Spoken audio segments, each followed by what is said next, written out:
그 사람 죽을 것처럼 눈 퉁퉁 붓게 울고 내일이 없을 것처럼 깊은 한숨 쉴 때도 실망과 체념에 부서져버린 약속을 끝까지 기다리는 것이 순수의 시대에 회복해야 할 참 에덴.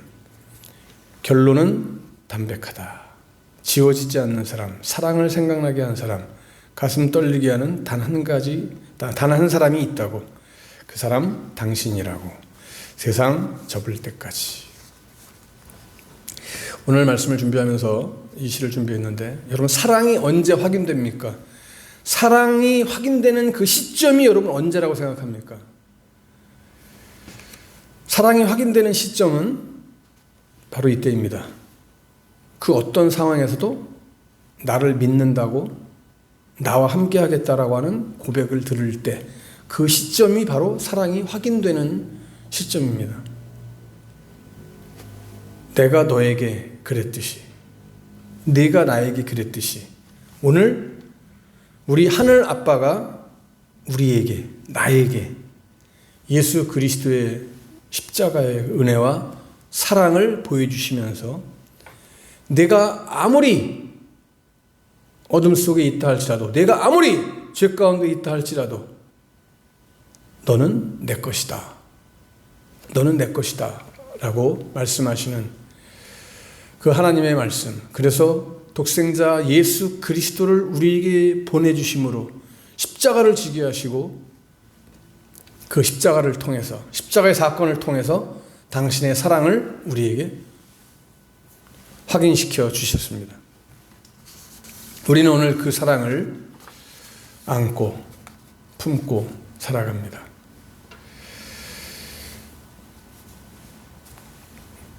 우리에게 사랑을 주신 그 하나님의 놀라우신 계획과 섭리를 이 시간 간직하면서 오늘 14번째 말씀으로 사순절 첫 번째 주일을 함께 나누고자 합니다. 여러분, 이스라엘 백성들이 요단강을 건넜을 때 하나님이 그들에게 할례를 행할 것을 명령하셨죠. 할례를 통해서 그들 자신이 하나님과 언약을 맺은 언약의 백성임을 깨닫게 하신 겁니다.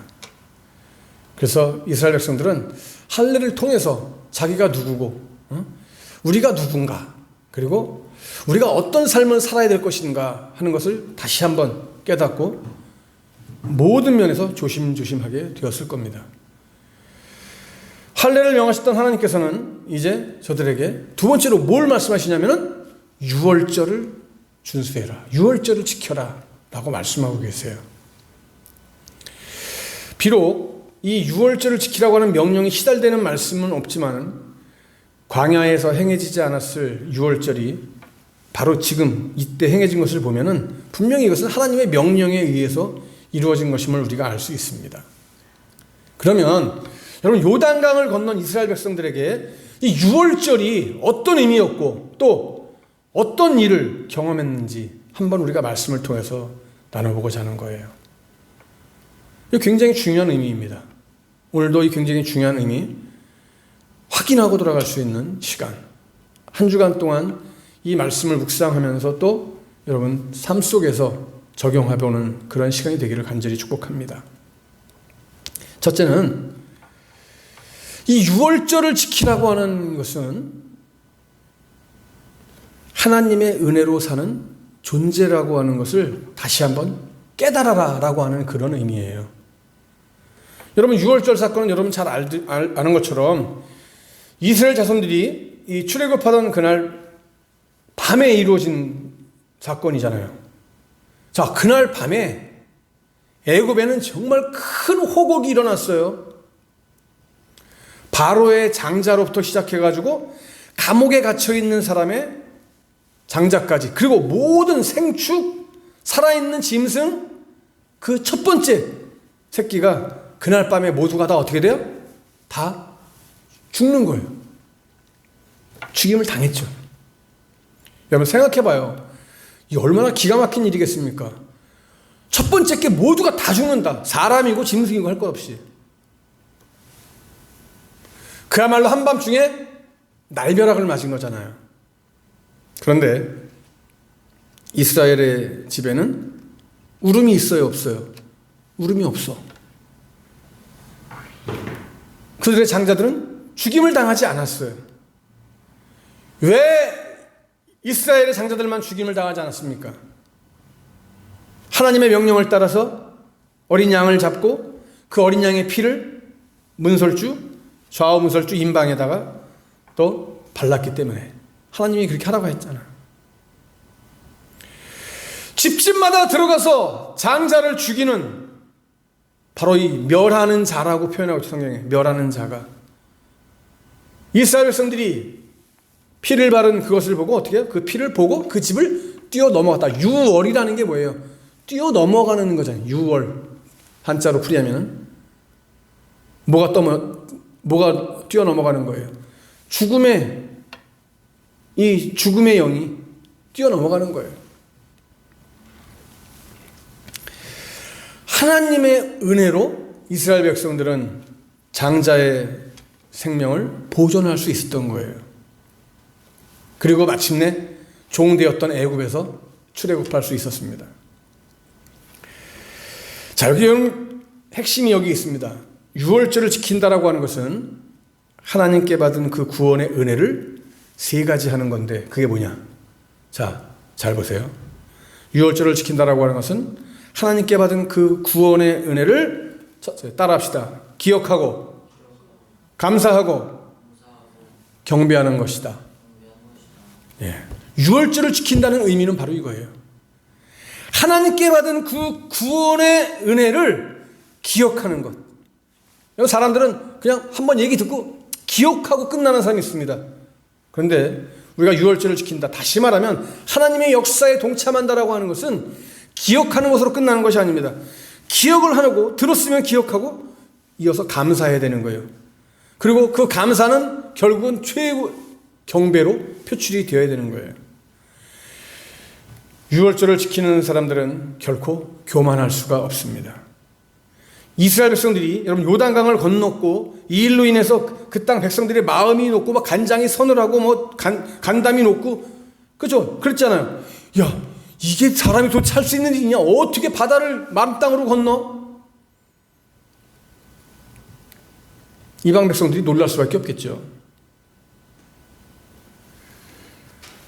이게 누구의 힘으로 된 겁니까? 이스라엘 백성들의 힘으로 된 거 아니에요. 하나님의 힘으로 된 거잖아요. 하나님의 역사하심으로. 여러분, 오늘 우리는 유월절을 지킵니까? 우리는 유월절을 안 지키잖아요. 그러나 우리가 지금 이스라엘 백성들이 지켰던 유월절을 지키지는 않지만 우리는 주의 만찬을 통해서 유월절의 의미를 생각할 수 있어요. 나의 모든 죄를 다 사하시고 구원하시기 위해서 온몸에 물과 피를 다 쏟으신 하나님, 예수님. 그 예수님을 우리가 오늘 바라보게 되는 거예요. 그 예수님을 생각할 때, 십자가에 물과 피를 다 쏟으시고 돌아가신 예수님을 생각할 때 우리는 겸손할 수밖에 없는 거죠. 교만할 수가 없습니다. 그리고 주님을 섬기면서 살 수밖에 없습니다. 우리가 세상 사람들과 구별된 자들로서 삶을 살아갈 수밖에 없다라고 하는 것을 우리는 오늘 이 말씀을 통해서 또 보게 되는 거예요. 유월절을 지키면서 하나님의 인도하심, 하나님의 함께하심, 하나님의 역사하심을 체험하고 가슴에 새기고 고백했던, 그리고 감사하고 경배했던 이스라엘 백성들처럼 우리도 오늘 주님의 은혜를 우리의 가슴에 품고 매일매일 새기며 감사하며 경배하며 살아가야 한다는 말씀입니다. 사도 바울이 우리가 항상 예수 죽인 것을 몸에 짊어지면 예수의 생명도 우리 몸에 나타나게 하려 함이라고 하는 이 고백을 한 것처럼 우리 안에 십자가의 흔적을 남기며 살아갈 수 있는 삶이 되어야 합니다. 바울의 몸에 예수 그리스도를 위한 흔적이 남아있듯이 나의 삶에는 예수 그리스도를 위한 흔적이 있어야 된다는 소리입니다. 여러분들은 어떤 흔적을 남기는 인생을 살겠습니까?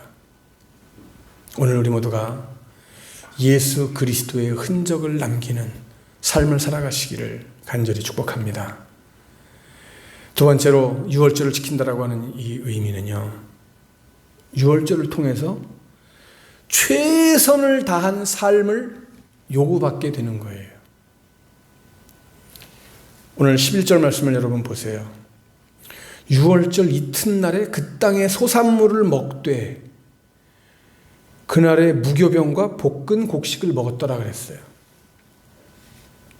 여기 보니까 그 땅 소산물, 소산을 먹었다? 그 땅 소산은요, 가나안 땅에서 소출된 식물을 말하는 거죠. 우리가 3장 15절 말씀처럼 그들이 요단강을 건널 때 시기가 어떤 시기라고 그랬어요? 보리 추수기라고 그랬죠. 보리 추수기. 그러므로 이스라엘 백성들을 처음으로 가나안에서 얻은 것으로 누룩을 넣지 않고 누룩을 넣지 않은 그 떡과 볶은 곡식을 먹으면서 유월절 절기를 지킬 수 있었던 거예요. 그런데 12절 말씀에 보니까 그 땅의 소산물을 먹은 다음 날에 뭐가 그쳤어요? 만나가 그쳤어요. 그죠? 자, 여러분 보세요. 그래서 이스라엘 백성들이 다시는 만나를 얻지 못하니라라고 말씀했어요. 여러분, 유월절을 지킨 그 다음 날부터 지금 이스라엘 백성들이 몇 년 동안 만나를 먹었어요. 광야에서 40년 동안. 40년 동안 하나님이 만나를 내려주셔서 만나를 먹었단 말이에요. 근데 유월절 절기를 딱 지킨 그 다음 날부터 40년 동안 먹었던 만나가 싹 그쳤어요. 만나는 그야말로 광야에서 이스라엘 백성들을 줄이지 않게 하셨던 하나님의 은혜의 선물이잖아요. 이스라엘 백성들은요, 아무런 노동이나 노력도 하지 않고 하나님께서 주신 만나를 거저 공짜로 먹었단 말이죠. 아침마다 나가서 걷어왔잖아요. 그죠? 물론 여러분, 만나가 내리지 않는다고 해서 하나님의 은혜가 그쳤다라고 하는 얘기는 절대 아닙니다. 만나가 안 내리면 하나님의 은혜가 없는 거예요? 아니에요. 그건 아니에요. 하나님은 이제 초자연적인 식량 공급을 멈추시고 어떻게 해요? 이스라엘 백성들 자신이 땀을 흘려서 일을 해서 농사를 짓는 대로 양식을 주시겠다라고 하는 거예요. 그죠? 결국 하늘에서 만나가 내려오지 않는다고 할지라도, 하나님이 만나를 내리지 않는다고 할지라도 하나님은 계속해서 어떻게 한다는 말씀이에요? 계속 이스라엘 백성들을 도우시고 인도하신다는 말씀이에요. 유월절 명절 이거 지키기 전까지는 어떻게 해요? 초자연적인 방법, 하나님께서 40년 동안 내려줬지만 이제는 유월절 절기를 통해서 이제는 너희들이 일을 하고 땀을 흘려서 농사를 져라. 그리고 내가 너희와 함께 하겠다. 이런 변화를 가져오는 거예요. 계속해서 너희들의 필요를 채워주겠다. 그래서 13절 말씀 이하에는 하나님께서 이스라엘 백성과 함께 하심을 확신하게 하는 사건이 기록되어 있어요. 그죠? 거기에 아주 무시무시한 장면이 나와요. 여호수아가 여리고에 갖고 왔을 때 어떻게 해요? 한 칼을 뺀 사람이 손에 들고 마주서는 것을 보게 됩니다. 깜짝 놀랐죠. 그런데 그가 누굽니까? 여리고성 정복을 위해서 떠나는 여호수아를 격려하기 위해서 온 군대 장관의 모습으로 나타나고 있어요. 그죠? 군대 장관의 모습으로 나타나신 하나님이에요. 그때 뭐라고 말씀하십니까? 여호수아에게 네가 선 곳은 거룩한 땅이니 뭘 벗어라? 내 신을 벗어라. 어디서 많이 들은 얘기죠 이거? 어디서 들었어요? 모세, 하나님이 떨기나무 앞에서 만났을 때 내가 선 곳은 거룩한 땅이니 신을 벗어라. 여러분, 굉장히 중요한 의미예요. 여러분, 오늘의 핵심적인 말씀이고 결론적인 말씀이에요. 가나안 땅은 어떤 땅이라는 거예요? 이게 여러분, 가나안 땅은 하나님께서 내가 너희들에게, 이스라엘 백성들에게, 너희들에게 주는 거룩한 땅이다라고 하는 의미입니다. 첫 번째로 이게 선포예요. 하나님의 선포. 내가 너희들에게 약속한 가나안 땅, 이 땅은 거룩한 땅이다. 내가 너희들에게 선물로 주는 거룩한 땅이다. 동시에 여러분 이 말씀은 하나님께서 여호수아와 함께 하심으로써 능히 여리고성을 점령할 수 있을 것이다. 확신을 주시는 말씀이에요. 자, 오늘 이 군대 장관의 모습으로 나타난 하나님께서 주시는 두 가지 진리가 뭐예요? 선포와 확신입니다. 선포와 확신. 우리는 선포하고 선포할 수 있는 힘이 있어야 되고 그리고 확신을 가지고 살아가야 됩니다. 뭘 선포합니까? 죄의 세력을 물리칠 수 있는, 물러가라고 할 수 있는, 외칠 수 있는 선포가 우리에게 필요해요. 나를 병들게 하고 나를 유혹하고 나를 시험들게 하고 이 세상을 더럽게 하는, 영혼을 더럽게 하는 모든 사탄의 계획들, 악한 영혼아 물러갈지어다. 예수 그리스도의 이름으로 명하노니 물러갈지어다. 선포할 수 있어야 된단 말이에요. 여러분, 우리에게는 이 선포가 굉장히 중요해요. 여러분 살아가시면서 한 주간도 이 사순절 기간 동안에 예수 그리스도의 십자가 그 보혈의 능력, 하나님이 우리에게 주신 말씀의 능력으로 죄에 대하여 선포하고 명령할 수 있는 우리 모두가 되어야 합니다. 할렐루야. 이것이 중요해요. 뭘 확신해야 돼요? 그러면 선포하고 확신해야 되는 거예요. 뭘? 하나님이 반드시 이루신다. 이루시는 하나님, 역사하시는 하나님임을 확신하시기를 바랍니다. 그 하나님께서 오늘 여호수아와 함께 하셨던 하나님께서 오늘 저와 여러분 모두에게 함께 하시고 여러분들을 통해서, 나를 통해서 이 마지막 시대에 하나님의 놀라운 역사를 반드시 이루어 주실 것을 믿습니다. 저는 이 사실을 오늘 말씀을 통해서 확신합니다. 여러분도 이 말씀을 들으면서 다시 한번 확신을 가지고 돌아갈 수 있는 은혜의 시간 될 수 있기를 간절히 축복합니다. 오늘 이 말씀을 맺으면서 생각나는 노래가 하나 있는데 그 생각나는 노래가 뭐냐면은 고맙소라고 하는 노래예요. 여러분들 아실지 모르겠지만 원래 조항조라고 하는 가수가 부르는 노래인데 조항조가 부르는 것보다 김호중이 부르는 노래가 훨씬 더 감동이 있고 멋있는 것 같아요. 근데 그 가사 가운데 이런 가사가 있어요. 이 나이 먹도록 세상을 잘 모르나 보다. 진실을 다해도 나에게 상처를 주네. 사람은 보여도 이 나이 먹도록 사람을 잘 모르나 보다. 사람은 보여도 마음은 보이질 않네. 이 나이 되어도 그래도 당신을 만나서 고맙소. 세상이 등져도 나라서 함께 할 거라고 등 위에 번지던 눈물이 참 뜨거웠소. 못난 나를 만나서 긴 세월 고생만 시킨 사람. 이런 사람이라서 미안하고 아픈 사람. 왜 제가 이 노래 가사를 지금 말씀드렸냐면은 우리가 인간관계에 있어서 사랑의 관계에 있어서도 이런 사랑을 깨닫는 건 굉장히 아름다운 것이고 저도 굉장히 미안함을 느끼고 고맙다라고 하는 생각을 하고 있습니다만 우리 하나님께 정말 고맙다라고 감사하다고 하는 고백을 드릴 수밖에 없어요. 야, 이 못난 나를 나 같은 인간 만나가지고 하나님 참 고생하신다. 세상이 아무리 나를 욕하고 나에게 등 돌려도 하나님은 나 같은 이놈을 포기하지 않으시고 끝까지 붙잡아 주시고 끝까지 나와 함께 하시겠다라고 하니 이보다 더 큰 사랑이 어디 있어요, 여러분? 그죠? 고맙소 고맙소 사랑하오. 하나님 사랑합니다. 예수님 사랑합니다. 여러분 모두를 사랑합니다.